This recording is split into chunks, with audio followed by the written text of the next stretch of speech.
गांव में गिरी नाम का आदमी रहता था। उसने अपने पैसे और उधार के कुछ पैसे जोड़कर बहुत सारी किताबों से एक लाइब्रेरी खोलता है, लेकिन उसकी लाइब्रेरी पे कोई नहीं आता था। एक दिन जब गिरी घर पे था, उसकी बीवी ज्योति बोली, ये क्या जी, घर पर ही हो, लाइब्रेरी नहीं जाना क्या? क्या काम है वहाँ? उधार के पैसे लेकर किताब खरीदे थे। सोचा था कि बच्चे आकर पढ़ेंगे, थोड़ी बहुत फीस लूंगा तो आमदनी भी हो जाएगी। लेकिन यहाँ एक भी बच्चा लाइब्रेरी में कदम भी नहीं रख रहा। 1-2 दिन में दुकान बंद कर लेनी पड़ेगी। कुछ समझ नहीं आ रहा कि क्या करूं। अपना नसीब ही ऐसा है, कोई और काम ढूंढ लेंगे। वही सोच रहा हूँ, उस लाइब्रेरी को गिरवी रखकर उधार चुकाने के बाद बचे हुए पैसों से एक छोटी सी वैन खरीद लेता हूँ। हाँ, ये अच्छा है। उस वैन को पैसेंजर्स के लिए चलाता रहता है, लेकिन उसमें भी ज्यादा लोग नहीं चढ़ रहे। थका हारा जब गिरी शाम को घर पहुंचा तो ज्योति आकर बोली, क्यों जी, नया काम कैसा है? पैसेंजर मिल रहे हैं ना? अरे कहाँ के पैसेंजर, हाँ अपने पैसों से वो देखो, वो वैन मिला। ये वैन पुराने फिल्मों में बच्चों और बूढ़ों को किडनैप करने वाली वैन लग रही है। उसे देखकर डर के मारे पीछे हटने वाले ज्यादा और चढ़ने वाले कम हैं। छी, हमारी तो किस्मत ही खराब चल रही है, कुछ अच्छा नहीं हो रहा। आज नहीं तो कल जरूर वैन चढ़ेंगे, चिंता मत करो। चलो खाना लगाती हूँ। मुझे खाना वाना कुछ नहीं चाहिए। खाना नहीं खाने से क्या परेशानियां कम हो जाएंगी? ठीक है, खाना नहीं खाना तो कुछ फल ले आओ बाजार से, जाओ।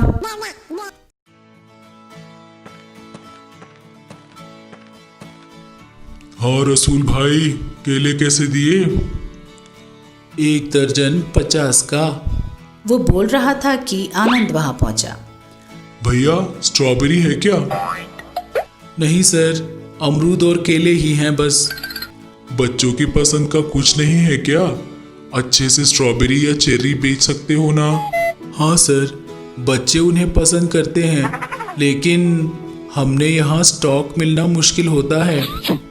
वो दोनों बातें करने लगे। उनकी बातें सुनकर गिरी सोचा, तो बच्चों को ऐसे फल पसंद होते हैं, तो फिर मेरे वैन को चेरी के जैसा बनाकर उसमें सारी किताबें रखकर रोज गांव-गांव घूमूं तो बच्चे आकर्षित होंगे, वैन के पास आएंगे, किताबें लेंगे, उसी में पैसेंजर भी ले जा सकता हूँ। वैन बढ़िया है सोचकर ज्यादा लोग भी चढ़ेंगे। कुछ भी हो, ऐसा जरूर कोशिश करूंगा। ऐसा सोचकर उसने अपने वैन को चेरी के आकार में बदल दिया।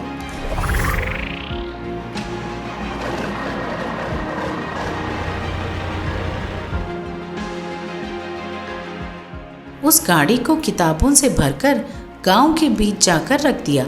चेरी के आकार के वैन को देखकर बच्चे सब वहां आ गए। सब अपनी मनपसंद किताबों को पढ़ने लगे। उस वैन में चढ़ने वाले भी अंदर की किताबों को पढ़ते रहते थे। इस तरह चेरी वैन की वजह से गिरी की सारी परेशानियां दूर हो गईं। अब गिरी उस गाड़ी को चलाते हुए बहुत खुश है। शिवा एक बड़ा भला इंसान था। वो स्टेशन पर कूलीगिरी करता था और उतने में ही जिया करता था।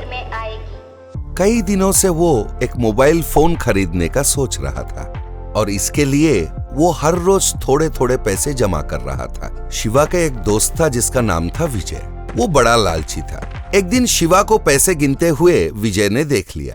क्यों भाई, पैसे गिन रहा है? कितना बचाया है? ज्यादा कुछ नहीं भाई, थोड़ा थोड़ा बचा रहा हूँ। तो बचा तो थोड़ा थोड़ा रहा है, पर तेरे सपने शायद बड़े बड़े हैं। हाँ भाई, सपने तो बड़े बड़े हैं। सपने देखने में कोई खर्चा तो नहीं है, फोकट में जो मर्जी में आए देखो। वो तो सच है, पर तेरा सपना क्या है बता। मेरे कोई बहुत बड़े सपने तो नहीं है, एक छोटा सा फोन खरीद सकूं, इसलिए कई दिनों से पैसे जमा कर रहा हूँ। फोन खरीदना है? अरे बाप रे, फोन खरीद के करेगा क्या? किसी लड़की वड़की को पटा रखा है क्या? अरे यहाँ चने खाने के भी वांदे पड़े हुए हैं और तू किसी लड़की को पटाने की बात कर रहा है। बस बहुत हंस लिया, अब निकल, बहुत काम पड़ा है। विजय चला गया। 4 दिन बाद शिवा अपने जमा किए हुए पैसे को गिन रहा था। इन पैसों से एक छोटा मोटा फोन आ जाएगा, जाके खरीद लेता हूँ। उसने पैसे अपने जेब में रख लिए और एक मोबाइल शॉप पहुंच गया। Hello sir. सर, वो कौन है? कहकर उसने आजू बाजू देखा। आपसे ही कह रहा हूँ सर। क्या? मुझसे कह रहे थे ये बड़ी बड़ी बातें करना बंद करो और 1000 रुपए में मुझे एक छोटा सा फोन दिखाओ। ये लीजिए 1000 रुपए का फोन। थोड़ा कम नहीं करोगे? 950 दीजिए। चलो 900 रुपए देता हूँ, दे दो। उसने 900 रुपए दे दिए और फोन लेकर बाहर आ गया। छोटा है पर बड़ा प्यारा है ये फोन। मेरा फोन खरीदने का सपना आज पूरा हो गया। वो अपना फोन देखते हुए जा रहा था। सामने से जशवंत नाम का आदमी आ रहा था, उससे टकरा गया और शिवा के हाथ में से फोन जाकर नीचे ड्रेनेज में गिर गया। ये देखकर बेचारा शिवा जोर से चिल्ला उठा, मेरा फोन अभी तो खरीदा था, इतने में तेरे 100 साल पूरे हो गए। मेरा फोन 1000 रुपए का फोन को मैंने 900 रुपए में खरीदा। सर, मेरा फोन सर नाली में गिर गया। आपको पता है मैं उसे खरीदने के लिए कब से पैसे जमा कर रहा हूँ। जशवंत ने उसे दिलासा दिलाया। सुनो, रोना बंद करो। छोटे से फोन के लिए ऐसे रोते हैं क्या? चुप हो जाओ, तुम तो बड़ा सरल आदमी लगते हो। मैं तुम्हें तुम्हारा फोन दे दूंगा। कैसे दोगे सर? वो तो ड्रेनेज में गिर गया है ना। मैं दूंगा ना, तुम देखते रहो। फिर जशवंत ने अपने जेब से रुमाल निकाला और उसे हाथ में पकड़ के कहा, आब्राकादाब्रा, आब्राकादाब्रा, बन जा सैमसंग फोन। उसके रुमाल हटाते ही हाथ में सैमसंग फोन था। ये देखते ही शिवा दंग रह गया। ये लो तुम्हारा फोन। ये मेरा फोन नहीं है, मेरा फोन मुझे दो। तुम्हारा नहीं है तो रुक जाओ। उसने फिर से रुमाल से हाथ ढका और कहा, आब्राकादाब्रा, आब्राकादाब्रा। उसके रुमाल हटाते ही इस बार हाथ में आईफोन था। लो तुम्हारा फोन लो। अरे मेरा फोन मुझे दो ना, है उल्टा सीधा फोन क्यों दे रहे हो? ये मेरा नहीं है, मेरा छोटा सा डब्बा फोन है। डब्बा फोन है, मैं देखता हूँ। फिर से हाथ को रुमाल से ढक के, आब्राकादाब्रा, आब्राकादाब्रा, बन जा डब्बा फोन। उसने रुमाल हटाई। हाँ, यही है, यही है, यही मेरा फोन है। ले लो, ये बाकी दो भी तुम्हारा ही है, रख लो। मेरा है? अरे मैं क्या करूं, इनमें रिचार्ज कराने का पैसे भी नहीं है मेरे पास। रिचार्ज कराने की जरूरत नहीं है, ये तुम्हारे सारे कष्ट दूर करेंगे। क्या? ये फोन मेरे सारे कष्ट दूर करेंगे? सुनो, इन्हें ले जाओ, तुम खुद ही समझ जाओगे। ठीक है, थैंक्स, कहकर वो वहां से चला गया। इस घटना को कुछ दूरी से पूरी तरह विजय ने देख लिया। अरे, लगता है कोई बड़ा जादूगर है। उसका डब्बा फोन के साथ साथ सैमसंग फोन और आईफोन भी दे दिया। मैं भी उसे धक्का मारता हूँ, मेरा फोन तोड़ के रोता हूँ तो मुझे 2 नए फोन मिलेंगे। ये सोचकर वो जशवंत के सामने से आया, उसे धक्का मारा और अपना फोन खुद ही गिरा दिया। उसका फोन टूट गया। अरे मेरा फोन 10,000 देके परसों ही खरीदा था, तूने ही मेरा फोन तोड़ा है, मुझे नया फोन दे। ठीक है, रोना बंद करो, मैं देता हूँ। फिर उसने अपने हाथ में रुमाल लेकर कहा, आब्राकादाब्रा, आब्राकादाब्रा, कहकर उसने रुमाल हटाई। हाथ में सैमसंग फोन था। फोन देखते ही विजय बोला, हाँ यही मेरा फोन है। यही है, पर एक और फोन भी था मेरा। एक और था, रुक जाओ। उसने फिर से अपने हाथ को रुमाल से ढका। आब्राकादाब्रा, आब्राकादाब्रा। उसने रुमाल हटाई। इस बार हाथ में आईफोन था।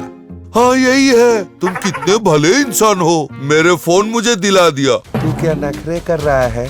आया, धक्का मारा और अपना फोन खुद ही तोड़ लिया। जो भी फोन दिखाता हूँ तेरा खुद का बोल रहा है। मैं क्या तुझे पागल दिख रहा हूँ? हाँ, अच्छा, आब्राकादाब्रा, आब्राकादाब्रा, कहकर उसने विजय के बदन पे से शर्ट और पैंट गायब कर दिया। ये क्या कर दिया? मेरा शर्ट और पैंट मुझे वापस दे दे। 5 मिनट और यहाँ रुका तो वो लंगोट भी गायब कर दूंगा। अरे बाप रे, ये तो मेरा लंगोट गायब करने वाला है, भागो। वो डर के मारे वहां से भाग गया। दस तरीकी, आईफोन के पीछे दौड़ा तो 10,000 का फोन भी गया और बदन पे कपड़े भी गए। वो वहां से भाग गया। ऐसे ही ज्ञानवर्धक कहानियों के साथ हम फिर मिलेंगे।